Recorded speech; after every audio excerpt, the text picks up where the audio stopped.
ويا مساء الخير. اليوم بصلح معكم ألذ كيكة تفاح ذقتوها في حياتكم، اللي هي كيكة التفاح الألمانية. إذا صلحتوها بتعتمدونها خلاص، ما راح تحبون أي كيكة تفاح غيرها. فهي طريقتها مرة سهلة، بس إن فيها خطوتين.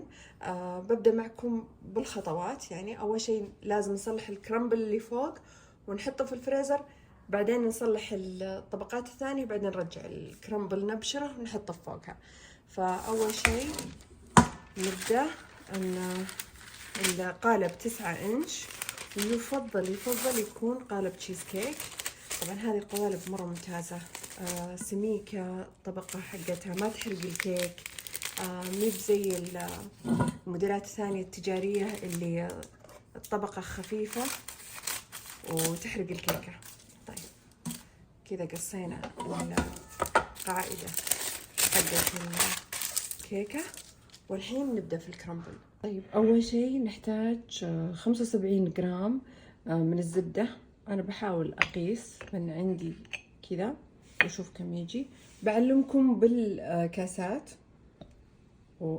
78 يعني تقريبا مضبوط. وبنحتاج سكر بني، بجيب السكر البني. وبنحتاج 85 جرام من السكر البني، هذا 31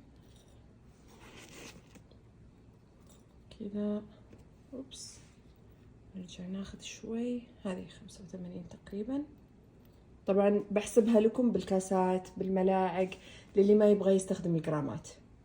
و115 جرام دقيق.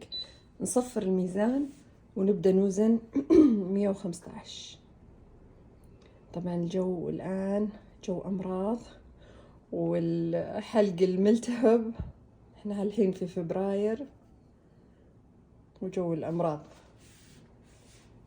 الحين 60 90 115 تقريبا. الحين نحط القرفة، ملعقتين قرفة. القرفة اختيارية، بس القرفة صديقة التفاح. إذا حطيتوها مع التفاح تعطي يعني طعم التفاح يصير غني. بالخطوة هذه تقدرون تسوونها بالشوكة أو بهذه. أنا أفضل هذه، تلقونها في أي سوبر ماركت، مرة ممتازة ومريحة أنكم تسوون أي نوع من الكرامبل أو تفتيت زبدة إذا احتجتوا في أي نوع من الكيك. فنفتته كذا الحين لحد ما تصير قطع الزبدة خلاص داخلة في الدقيق وفي السكر، خلاص كلها تصير متداخلة مع بعض. ولا تحطونه في الخلاط الكهربائي أو محضرة الطعام، ما راح ينفع، بيصير عجينة بعدين. لازم كذا باليد بالشوكة أو بهذه الأداة. طيب خلصت هالحين. احنا نبغى نوصل للمرحلة اللي إذا قلت بها كذا تجمعت. نجيب تغليفة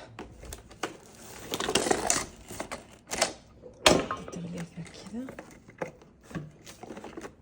وبعدين بس خلينا نطولها شوي، بعدين نكب الخليط هنا كذا،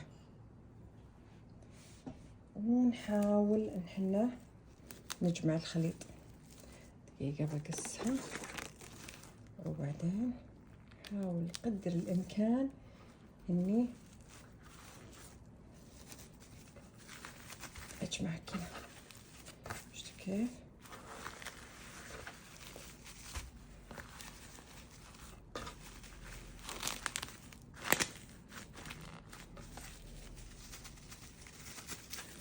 ابيها تصير عجينة واحدة متماسكة وقاسية كذا. شفتوا اللي صلحتها هذه؟ الحين بحطها في الفريزر لين ما أسوي طبقة الكيك وأحط التفاح، بعدين أطلعها. لازم تجمد مرة قوي. الحين بنسوي الكيكة، نحط الزبدة وبعدين بننعم الزبدة. هذه الخطوة مرة ضرورية لنجاح الكيكة، لازم تنعم الزبدة.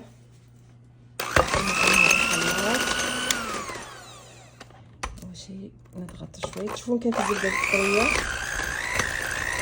طبعا تقدرون تسوونها في الخلاط الكبير اللي هو الستاند ميكسر، بس عادي انا بسويها هنا. بنعم الزبدة وارجع لكم.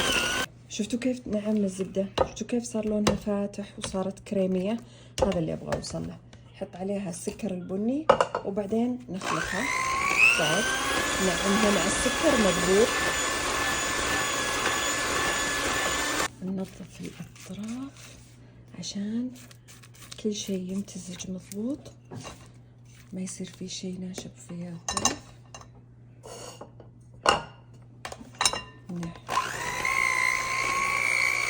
طيب كذا صارت الأمور تمام. نحط البيض عليها،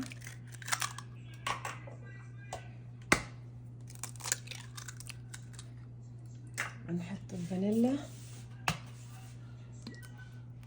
نحط قشر الليمون. يعني إذا جينا نحط بشر القشر نحاول ما نوصل للطبقة البيضاء، نكون بس في حدود الطبقة اللي لها ريحة وطعم، لأن البيضة مرة. نحط على قد ما نقدر، يعني ما في كمية محددة، بس بحط لكم بس عشان تعطي ريحة ونكهة حلوة.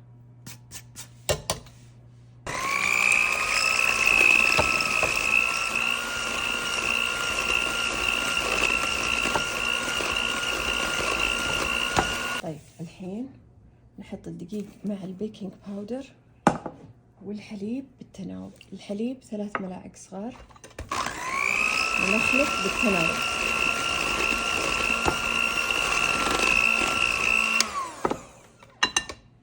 وننظف الأطراف، هذه مرة ضرورية الخطوة هذه. كذا خلصنا خلاص، خلطنا الخليط مضبوط. نحطها الحين في القالب. الخطوة اللي نسيت أقولها لكم في البداية، إنه لما تبدون تشتغلون على الخليط ولعوا الفرن على 350 درجة، اللي هي درجة نضج الكيك. نحط الخليط في القالب ونحركه. طبعا لو إني حاطة زبدة في قاعدة القالب أفضل عشان ما يتحرك البارشمنت بيبر، بس عادي الحين يمسك. شفتوا مسك؟ بعدين نحط هنا. اوكي نرتب السطح الحين.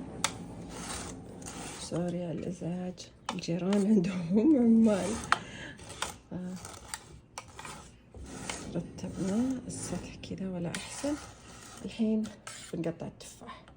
طيب اول شيء نقشر التفاحة، لازم قشرة، ما تنفع بالقشرة ابدا. في بعض الوصفات عادي تكون التفاحة بالقشرة، لكن هذه لا، لازم نقشرها مضبوط. وهي تفاحة واحدة تقريبا تكفي، احيانا نحتاج 1.5 حسب حجم الكيكة وحسب عرض تقطيعنا احنا لها.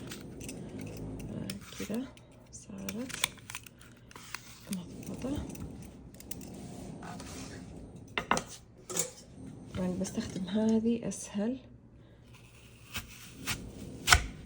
لكن القطع مرة عريضة ما راح تقيد فيها، بس عشان تشيل لي البذور من النص.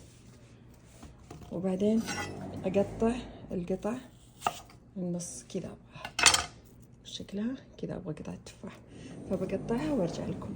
اضطريت اني اقطع تفاحة ثانية بهالطريقة. نصف التفاح على خليط الكيك، نرتبه كذا.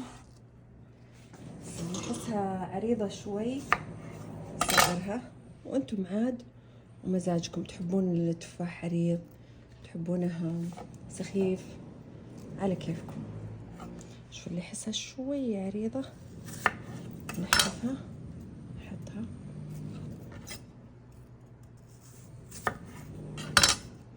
وكذا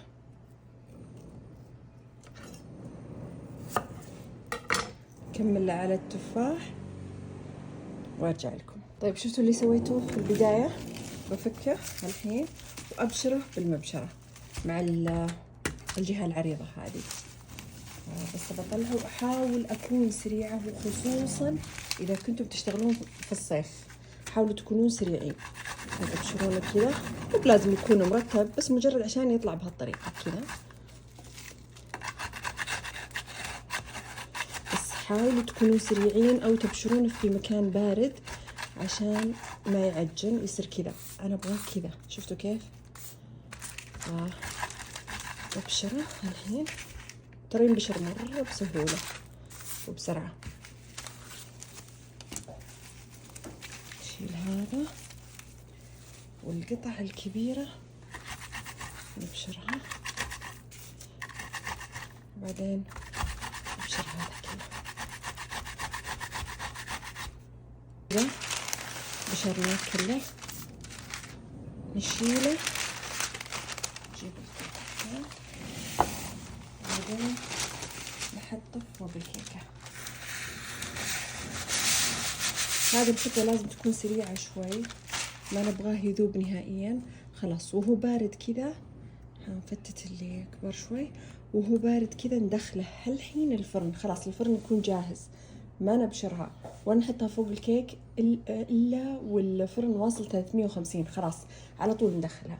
الحين بدخلها الفرن لحد ما أدخل العود ويطلع نظيف.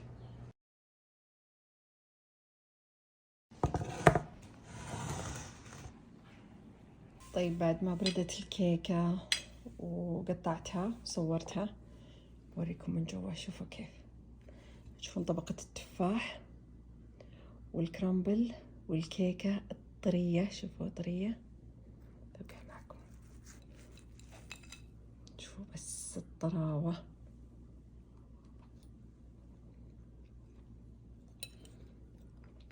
صراحة ألذ كيكة تفاح.